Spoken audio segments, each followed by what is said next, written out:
आप लोग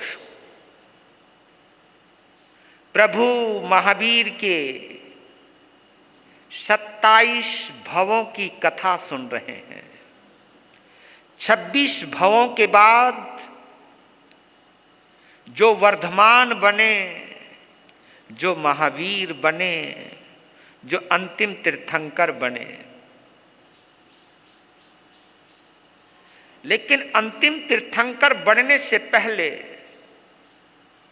वो कहां कहां से गुजरे, क्यों क्यों गुजरे, किस लिए उनको इतनी उठापटक करनी पड़ी।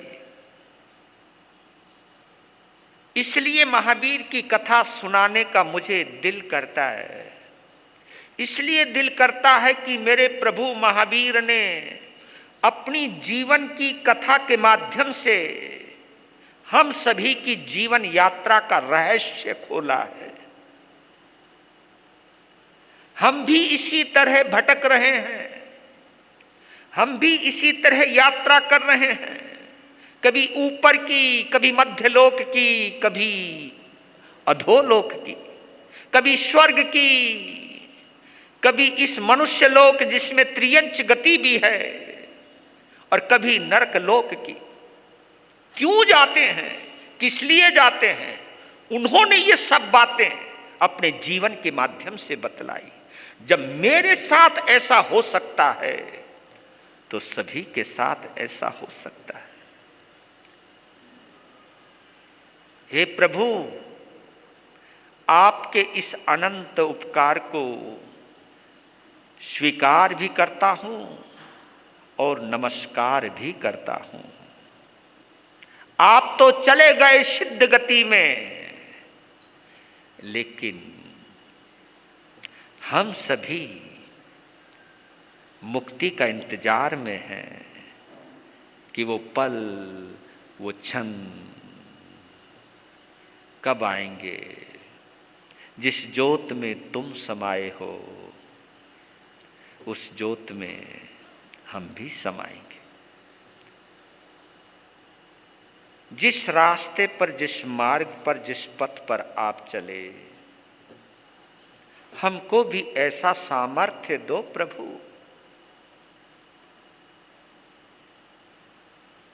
कि हम भी अपने आत्म बल को प्रकट कर सकें। जीवन के इन झंझावातों से मुक्त होकर परम शांति सिद्ध शिला में प्राप्त कर सकें। ये महावीर की कथा इसलिए सुना रहा हूं। आपको समय हो रहा होगा क्योंकि आप बहुत देर से बैठे हुए हो। पता नहीं आपका कंसंट्रेशन मेरे साथ जुड़ा है या नहीं जुड़ा है, क्योंकि मेरी मजबूरी है इस कथा को पूरा करना है। मुझे मालूम नहीं था कि 9 बजे के बाद भी चलेगा, लेकिन व्यवस्थाएं होती हैं संघ की, उसके लिए मैं कुछ कर भी नहीं सकता हूं। क्योंकि आज मुझे प्रभु महावीर की कथा को जिस मुकाम तक ले जाना है, क्योंकि मेरे पास केवल आज का दिन है और कल का भी दिन है, कल का भी कार्यक्रम है, कल भी मेरी बारी बहुत देर के बाद आने वाली है। पर मैं महावीर की कथा को अधूरी छोड़ नहीं सकता हूं। जो मैं कुछ सुनाने के भाव लेके आया था, अब उनमें ही कटौती करूंगा, और कटौती करके जो भी सीधी बात आप तक पहुंच जाए वो पहुंचाने का प्रयास करता। आप लोग सुन रहे हैं कि त्रिपृष्ठ वासुदेव,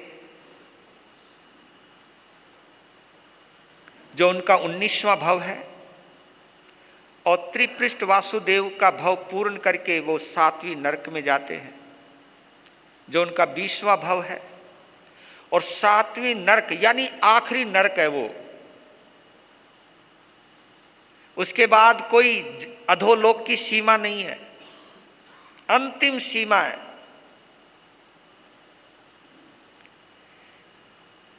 और प्रभु महावीर की आत्मा को वहां तक जाना पड़ा, और महावीर ने यह समझाया कि अगर मैंने ऐसा किया है तो मुझे वहां जाना ही पड़ेगा।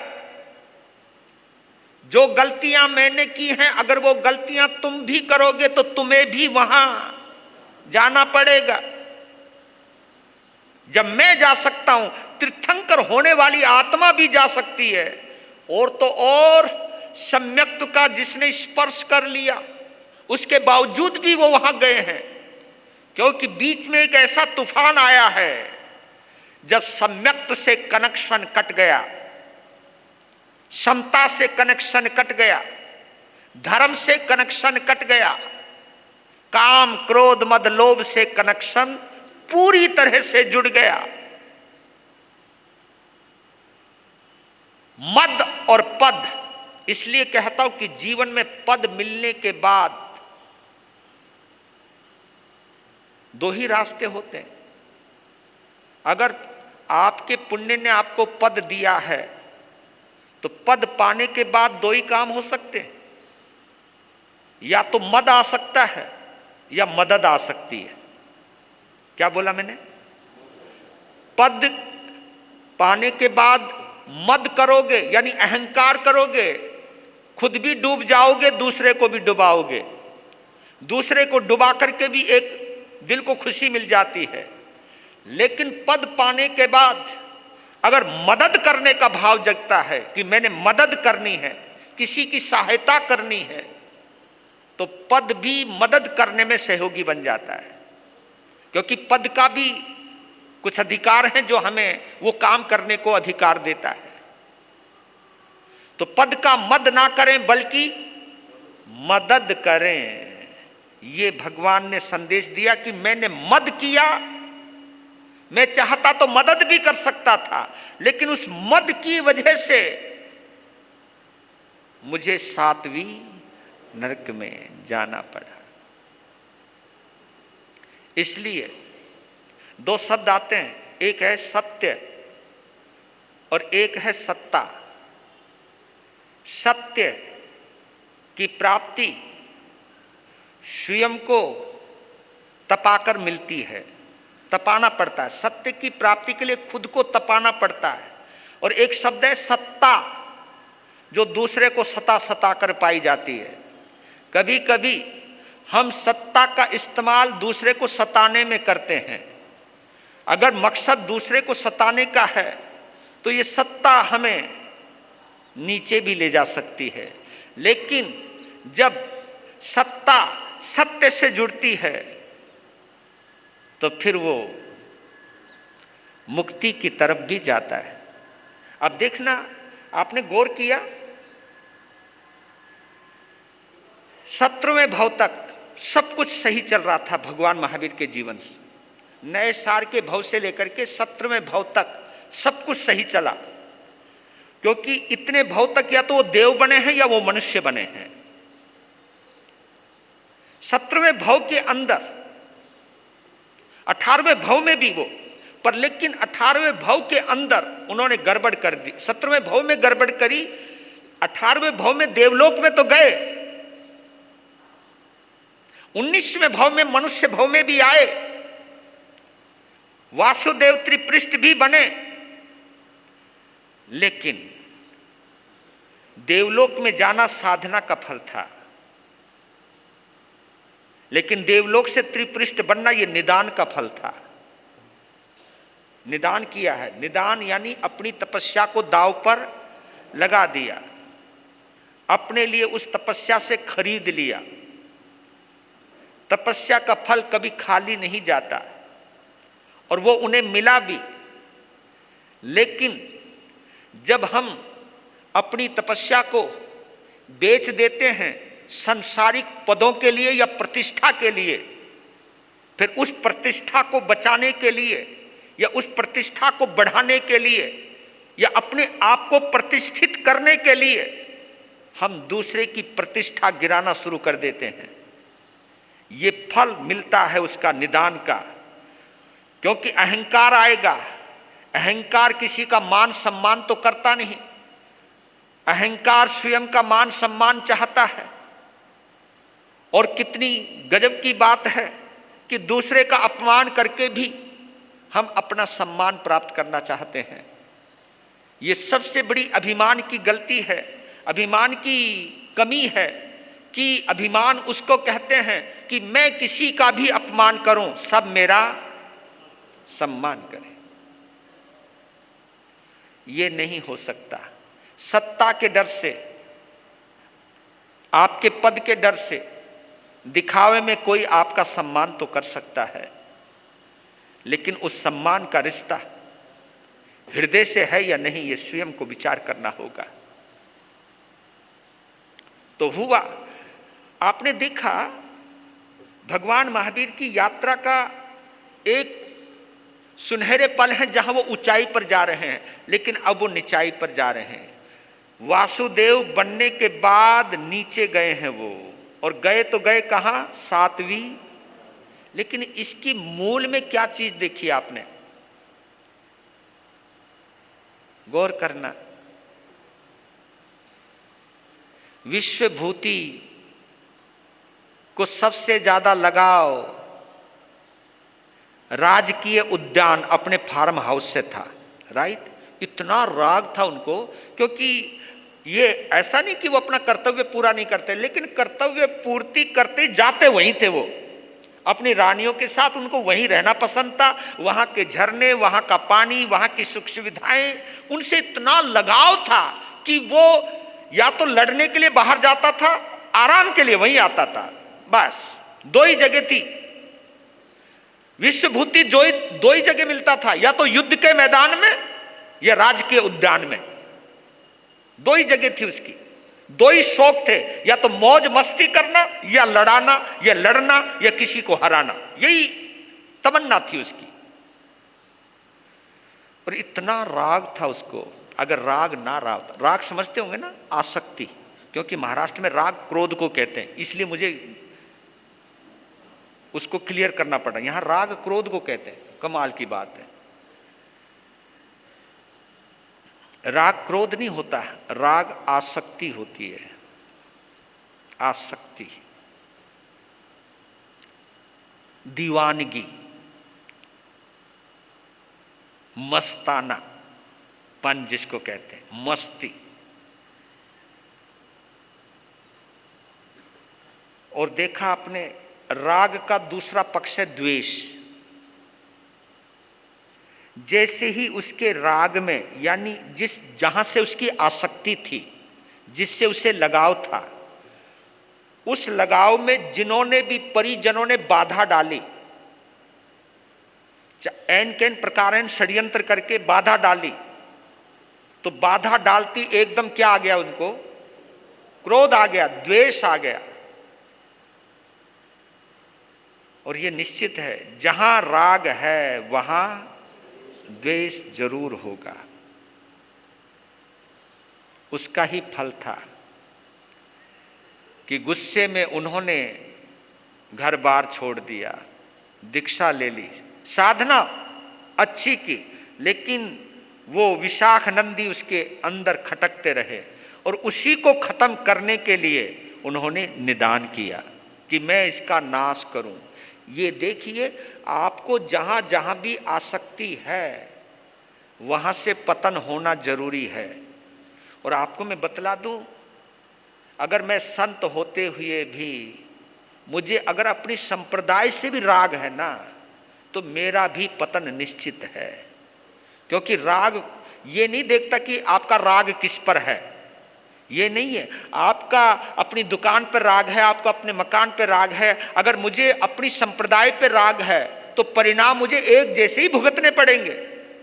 क्योंकि आप अपनी दुकान, मकान, व्यापार के लिए कुछ भी गलत कर सकते हो, तो मैं भी अपनी संप्रदाय को आगे बढ़ाने के लिए कुछ भी गलत कर सकता हूं, झूठ बोल सकता हूं, अफवाहें उड़वा सकता हूं, कुछ ना कुछ जो भी मैं कर सकता हूं, नीचताई के काम, नीचे गिरने के काम, मैं कुछ भी कर सकता हूं। राग हमेशा नीचे की तरफ जाता है, तो मैं भी दुर्गति में जा सकता हूं।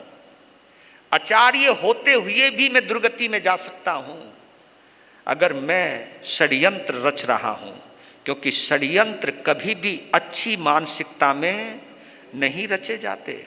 जितने भी षड्यंत्र हैं, या तो महत्वाकांक्षा में रचे जाते हैं, या अभिमान में रचे जाते हैं, या माया या लोभ में रचे जाते हैं। मैत्री भाव में कोई षड्यंत्र रचा नहीं जाता। अगर मैं आचार्य, उपाध्याय या संत होते हुए, या इवन श्रावक और श्राविका होते हुए भी अगर मैं मायाचार कर रहा हूं, षड्यंत्र रच रहा हूं, इसका परिणाम मुझे अच्छा नहीं मिलेगा। चाहे आप हजारों समायिक करो, चाहे कितने बार प्रतिक्रमण करो, इसका आपको कोई लाभ मिलने वाला नहीं है। हो सकता है मेरी बात आपको दिल को खटक जाए कि महाराज क्या बोल रहे हैं, लेकिन मैं झूठ तो नहीं बोल सकता। जब मैं अपने लिए झूठ नहीं बोल रहा हूं तो आपके लिए झूठ कैसे बोल सकता हूं? मैं संत होते हुए भी नरक में जा सकता हूं, तो मैं आपके लिए झूठ कैसे बोल सकता हूं? क्योंकि जिन वजहों से मैं नरक में जाऊंगा वो वजह तो मौजूद है, और कर्म वजह ढूंढते हैं। आपका बाना नहीं देखते कर्म। आपने बाना कौन सा पहन रखा है, आपने नंगे पांव चल रहे हो, तपस्या कर रहे हो, ये नहीं देखता कि आपके भाव कैसे हैं। तो जिसकी वजह से वो नरक में गए, सातवीं नरक की अनंत वेदना भोगी है। और ये कैसे भेजी कि वासुदेव काल में हिंसा के जो हिंसात्मक भाव थे वो इतने गहन, इतने सघन थे कि उनका परिणाम भोगने के लिए हमको अधोगति में जाना ही पड़ेगा। तो देखिए, सातवीं नरक में गया हुआ जीव कभी मनुष्य नहीं बन सकता, ये भी नियम है उसका। वहां की दुख वेदना भोगते भोगते प्रभु महावीर बनने वाली आत्मा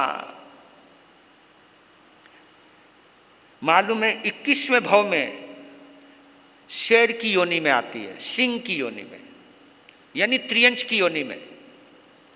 नरक में भी गए, नरक के बाद त्रियंच की योनि में आए, और योनि में क्या बने? वो शेर बने। और शेर जानते हो वो स्वाभाविक रूप से हिंसक प्राणी है। शेर कोई शाकाहारी जीव नहीं है, वो जन्मना मांसाहारी है। अब वहां पर भी हिंसा शुरू हो गई है। आप सोच सकते हो कि जिसको तीर्थंकर होना है वो जीवों को मार मार के खा रहा है, शिकार कर कर के खा रहा है, और उनका शिकार करने के लिए षड्यंत्र भी रच रहा है। क्योंकि शिकारी जब शिकार करता है तो योजना बना लेता है कि मैंने अपने शिकार को किस तरह दबोचना है। तो आप सोच सकते हो कि ये वो आत्मा है जो तीर्थंकर बनेगी। और ये भगवान दिखला रहे हैं, अपनी जीवन चरित्र से दिखला रहे हैं, समझा रहे हैं। शेर के भाव में उन्होंने कितनी हिंसा की अपना पेट भरने के लिए। प्रतिदिन का भोजन उनका मांसाहारी होता था। तो देखिए फिर बदलाव की ढंग से आता है कि एक बार दो मुनिराज जंगल में रास्ता भटक गए। क्योंकि मैंने फिर भी बोला था, किसी ना किसी जन्म में अगर हमने सम्यक्त की कमाई की है तो ये कमाई कहीं ना कहीं काम आती है, और वो कमाई कभी ना कभी साधु संतों को भी रास्ता भटकवा देती है। और वो रास्ता भटकाना किसी को रास्ते पर लाने के लिए होता है। वैसे मैं भटक करके नहीं आया, मैं सोच समझ के आया है ना, विनती मान के आया हूं। संघ का मान रखा है, संघ ने विनती करी, संघ का सम्मान रखा, और यहां आकर के मुझे बहुत अच्छा लगा है। मैं फिर बार बार कहता हूं, इस क्षेत्र में प्रेम की, मैत्री की, सद्भावनाओं की, सेवा की बहुत सारी संभावनाएं छुपी हुई हैं। क्योंकि जिस धरती पर स्वयं आचार्य देव आनंद ऋषि जी महाराज साहब ने चतुर्मास तो किया है, यहाँ चतुर्मास किया है, जिन्होंने बेलापुर में भी चतुर्मास किया है, ये उनकी कर्म भूमियां रही हैं। और आपके हृदय में आज तक वो विराजमान है। बस आनंद की शरण में इतनी जरूर एक तल्लीनता आ जानी चाहिए। कुछ भी थोड़ा बहुत मनोमालिन्य हो तो इस क्षेत्र के गौरव के लिए आपके हृदय में मैत्री भाव जरूर आना चाहिए। मैत्री भाव से ही आप महावीर के इस शासन की सुंदरतम धरोहर को संभाल कर रख सकते हो। और क्या पता मेरे प्रभु ने या मेरे शुभ योग ने इस रास्ते पर आप सभी से जोड़ने के लिए और मोहब्बत की कुछ बातें करने के लिए भेजा हो। ऐसा मानता हूं कि मोहब्बत की बातें, मैत्री की बातें, प्रेम की बातें आपके हृदय तक पहुंचाने के लिए भेजा हो कि जाओ, वहां जाओ। और हम आए और मेरी बातें आपके दिल तक कहां तक गई है वो आपका दिल जाने। लेकिन मेरे मन में कोई राजनीति नहीं है, मेरे मन में एक ही तड़प है, मेरा शासन सुरक्षित रहे। जिन शासन सुरक्षित रहे और जिन शासन मैत्री भाव पर टिका हुआ है, आपस में प्रेम भाव, सद्भाव बढ़ते रहें, यही मकसद है मेरा, बाकी आपका जैसा इरादा हो। तो उस वक्त संत जब गुजरे वहां से, तो गुफा में महावीर बनने वाली आत्मा जो शेर के रूप में है, सोते सोते उनकी नाक बड़ी तेज होती है। हाँ, तुम्हारी भी नाक इतनी तेज नहीं होती। और आपको यह भी बतला देता हूं, हमारी नासिका कब तेज होती है बताओ? है? ये हमारी सूंघने की शक्ति, इसका नाम भी बड़ा अच्छा है, घ्राण इंद्री। इसका नाम क्या है? घ्राण इंद्री। घ्राण, ये जो हमारी जिह्वा है, इसका नाम है ग्रहण इंद्री, है ना? इससे हम ग्रहण भी करते हैं, इससे हम उल्टी भी करते हैं, है ना? उल्टी तो यहां से भी हो जाती है, जब जुकाम हो जाता ना, जब नाक टपकने लगती है तो होता है। तो घ्राण इंद्री का उपयोग हुआ, मनुष्य की गंध आई। और मैं बतला रहा, घ्राण इंद्री काम जब करती है जब भूख ज्यादा लगी हो। हाँ, आपको भूख ना लगी हो, पेट भरा हुआ हो, अगल बगल में चाहे कितनी भी हलवाइयों की दुकान हो, कुछ भी होता रहो, मन कुछ नहीं करता। लेकिन अगर भूख जोरों से लगी है, ओए होए होए होए होए, कभी कभी तो इतना भूख इतने जोरों से लगती है, आदमी जब बाजार से गुजरता है ना उसे सोने चांदी की दुकान नजर आती, ना उसे कपड़े की नजर आती, ना उसे परचून की दुकान नजर आती, उसे तो केवल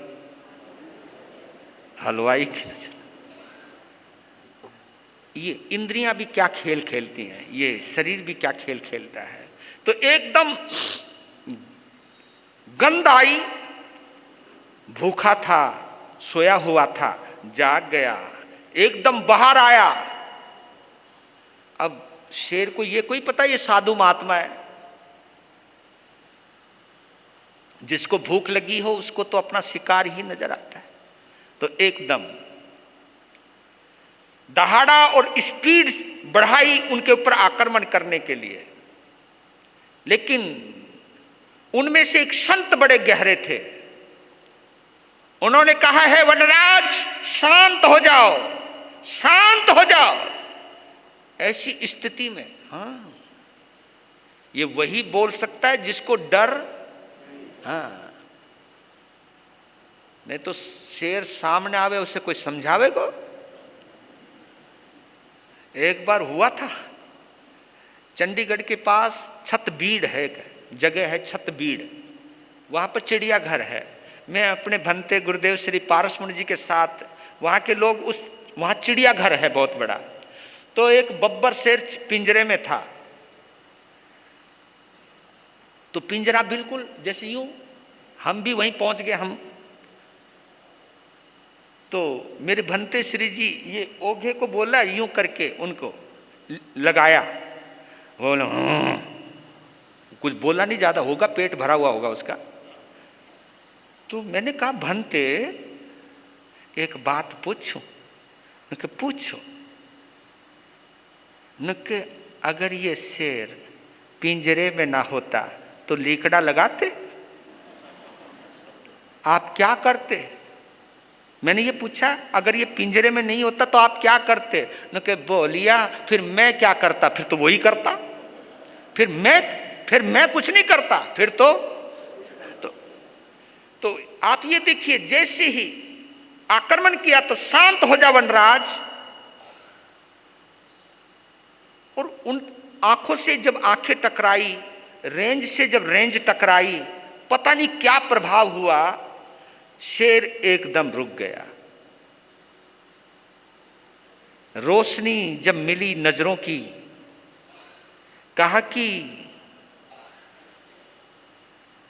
आप जानते हो आप कौन हो, आपको क्या होना है, आप यहां क्यों आए, आप क्या बनने वाले हो। ये इतनी तल्लीनता से बोला उन्होंने, इतनी लगनता से बोला, शेर भी रुक गया। नजरों से नजरें मिल गई और सोचने लगा कि आज तक मैंने अपनी जान बचाते हुए भागते हुए लोग देखे हैं, लेकिन पहली ये आत्मा है जो भागी नहीं बल्कि मुझे कुछ कह रही है। वो सोचने में तल्लीन हो गए और उनको वहां जाति स्मरण ज्ञान होता है। किसको? शेर को। जाति स्मरण ज्ञान का मतलब जानते हो? हमें पिछला जन्म याद आने लगता है और हूबहू बहू वही तस्वीर आने लगती है। एकदम हिल गया दिमाग। मैं नरक में था, नरक से पहले वासुदेव था, चक्रवर्ती त्रिपृष्ठ वासुदेव था, वहां ये हुआ, मैं यहां क्यों आया, हिंसा ने मुझे यहां तक पहुंचाया। इस जाति स्मरण ज्ञान का इतना प्रभाव हो गया, क्योंकि ऐसा ही जाति स्मरण ज्ञान चंड कौशिक को भी हुआ था। जैसे प्रभु महावीर के चरणों में डंक मारा और वो यही चाहते थे, एक बार वो मुझे काट ले, उसके काटने का असर मेरे पे तो नहीं होगा, लेकिन एक बार इन रगों में जो प्रेम बह रहा है, जो मैत्री भाव बह रहा है, वो अगर उसकी जीभ को लग गया तो वो बदल जाएगा, उसे अपना पुराना अतीत नजर आएगा। अगर पुराना अतीत ये देख ले तो फिर ये संभल जाएगा। और वो हुआ भी। ऐसे ही उस सिंह को अपना अतीत तो जानते होंगे आप, पिछला जन्म याद आने लगा। वो वहीं बैठा का बैठा रह गया। खड़ा हुआ और गुफा में चला गया। और मालूम है उस शेर के बच्चे ने क्या प्रतिज्ञा करी कि आज के बाद मैं किसी का शिकार नहीं करूंगा, इवन अन्न जल का त्याग कर दूंगा। उसने अन्न जल का ही त्याग कर दिया। भूख से तड़फा है लेकिन संकल्प से डिगा नहीं। और उनकी ये साधना 22वें भाव के अंदर,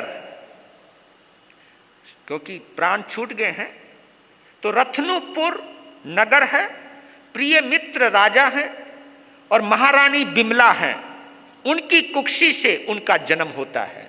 अब देखिए किस तरह निकले हैं। नरक से आए त्रियंच में, त्रियंच से आए फिर दोबारा मनुष्य गति में। और शेर की योनि में जाति स्मरण ज्ञान होने के बाद जीव रक्षा का जो संकल्प किया, उस संकल्प का ये फल मिला कि वो दोबारा मनुष्य योनि में आते हैं। महारानी बिमला के कुक्षी से पैदा हुए और वहां उनका नाम बिमल राजा पड़ा। ये उनका 22वां जन्म है। कौन सा? 22वां जन्म है जहां वो बिमल राजा बने हैं। बच्चे से जवान हुए, जवान होने के बाद गद्दी पर भी बैठे, लेकिन राज गद्दी से कोई आसक्ति नहीं है। राजा होते हुए भी राजधर्म का पालन किया। एक बार वो वन प्रदेश के अंदर घूमने के लिए गए, एक संत मुनिराज को देखा है उनके दर्शन किए, घोड़े से उतरकर उनके पास जाकर बैठ गए और उनका चेहरा निहारने लगे। उनको इतनी शांति मिल रही है। अब देखो, इन चीजों के ऊपर भी गौर करना। आपको बताऊं एक गहरी बात, आपके अंदर से जैसे भाव होंगे ना, वैसे ही आप उन जैसे ही लोगों की संगति से जुड़ोगे। अगर तुम्हें नेता बनना है तो किसी राजनेताओं के पास जाओगे, एक्टर बनना है तो बंबई की तरफ दौड़ोगे, जो भी बनना चाहते हो। लेकिन जब मन में भाव हो, संत अच्छे लगने लग जाएं, तो संत जब अच्छे लगने लगते हैं तो अंदर की सज्जनता के भाव का ही वो प्रभाव होता है।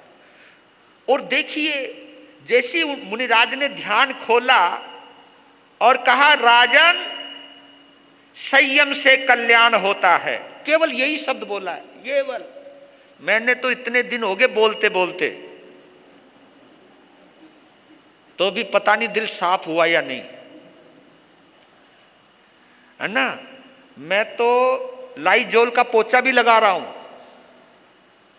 पता नहीं सफाई हुई या नहीं। लेकिन उन्होंने, उस मुनिराज ने केवल एक शब्द बोला, विमल, हे राजन, संयम श्रेयस्कर है, संयम कल्याणकारी है। इतने ही शब्द सुने, अंदर एक लहर उठी, लौट आए, पुत्र को राजगद्दी दी, सभी परिजनों को नमस्कार किया और दीक्षा धारण करी।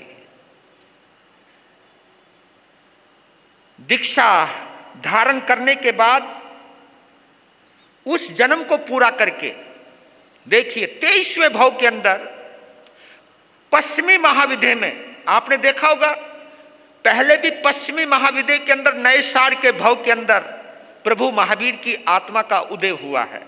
यहां से पहचान सम्यक की स्पर्शना हुई है। तो 23वें भाव के अंदर पश्चिमी विधा महाविद्य क्षेत्र के अंदर मूका नगरी, वहां पर धनंजय नाम के राजा हैं और धारणी नाम की रानी है। उनकी कुक्षी से उनका जन्म हुआ और वहां उनका नाम प्रिय मित्र रखा गया। और धारणी माने पुत्र जैसे ही पेट में आया है तो उन्होंने 14 महास्वप्न देखे हैं। कितने? और ये आपके मैं बतला देता हूं, 14 महास्वप्न वो माता देखती है जिसके पेट से या तो चक्रवर्ती ने जन्म लेना है या तीर्थंकर ने जन्म लेना है। वो स्वप्न इतने गजब के होते हैं। उन सपनों, ओए होए होए,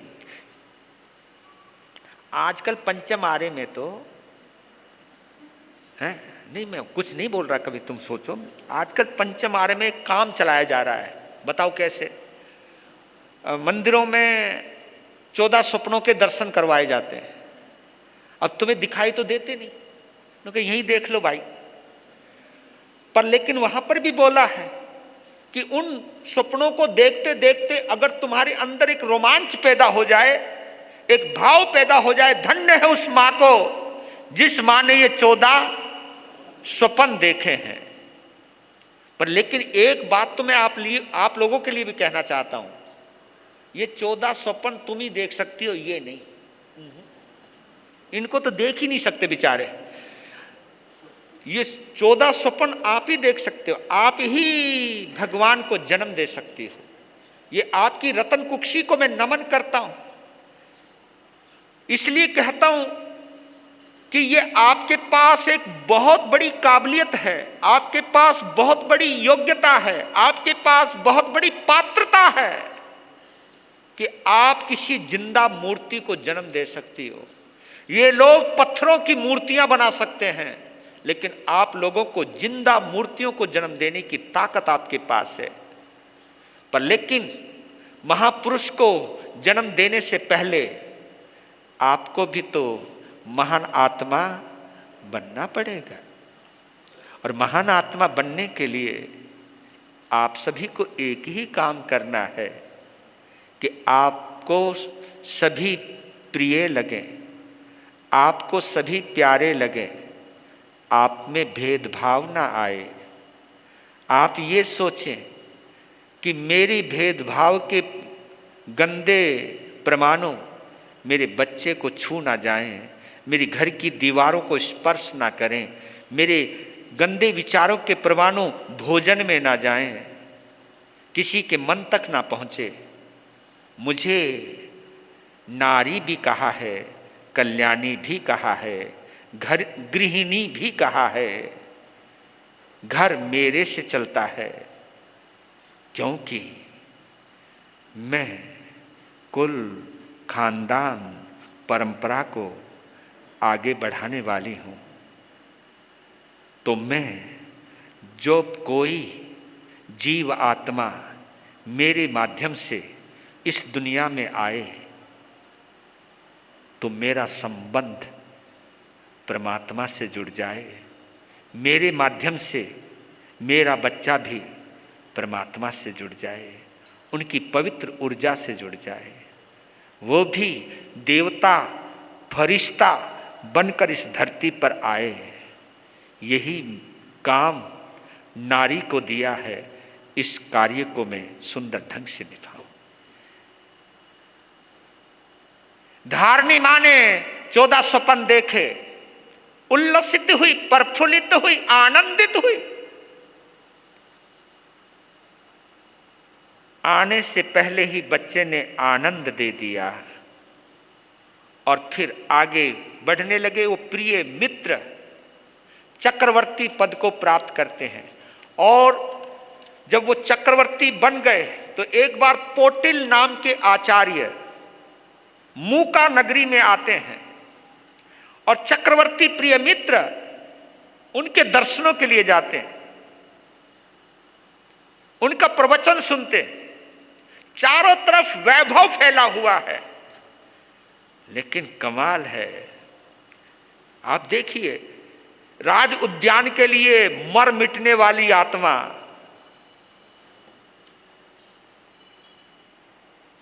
राज गद्दी का परित्याग कर दिया, दीक्षा धारण कर ली और मालूम है 1 करोड़ वर्ष तक, कितने 1 करोड़ वर्ष तक साधुचर्या की पालना की।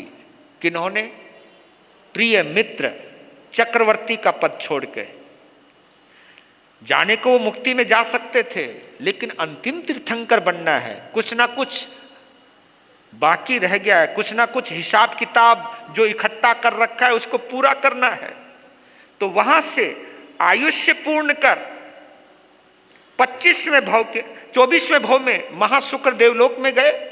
25वें भव में छत्रा नगरी जित शत्रु राजा और रानी भद्रा की कुक्षी से जन्म लिया है प्रभु महावीर की आत्मा ने, और यहां उनका नाम रखा है नंदन कुमार। क्या नाम? नंदन कुमार नाम रखा। और किशोर अवस्था के अंदर वो राजा बन गए और युवा अवस्था शुरू होते ही उन्होंने दीक्षा धारण कर ली। यहां ये वो 25वां जन्म है जहां प्रभु महावीर की आत्मा ने तीर्थंकर गोत्र का बंद किया है। और मालूम है उन्होंने इस भव के अंदर 11 लाख मास खमन किए। कितने? 11 लाख मास खमन किए। और मास खमन हमारे तुम्हारे जैसे नहीं है, क्योंकि हम लोग तो मास खमन में पानी भी पी लेते हैं, व्रत में पानी लगा लेते हैं। यहां मास खमन का मतलब क्या है? निर्जल मास खमन, यानी अन्न जल, यानी हिंसा से दूर रहे हैं, जीवों की रक्षा की है, ऐसी साधना की है, ऐसी प्रभावना की है। और उनसे प्रभावित होकर के पता नहीं कितने लोग जिन शासन से जुड़े हैं, जिन शासन की प्रभावना हुई है, पंच परमेष्ठी परमात्मा की साधना के साथ साथ उनकी आराधना हुई है, उनकी प्रभावना हुई है, और ऐसी अनंत प्रभावना का फल हुआ है कि उनको तीर्थंकर गोत्र का बंद हुआ है, उपार्जना हुई है। ये वो गोत्र का बंद है, यानी तीर्थंकर बनने वाली आत्मा बंद करती है। तो तीर्थंकर गोत्र का बंद हुआ है। आज हम यहीं विराम लेते हैं और कल भगवान का जन्म कल्याणक मनाएंगे धूमधाम से।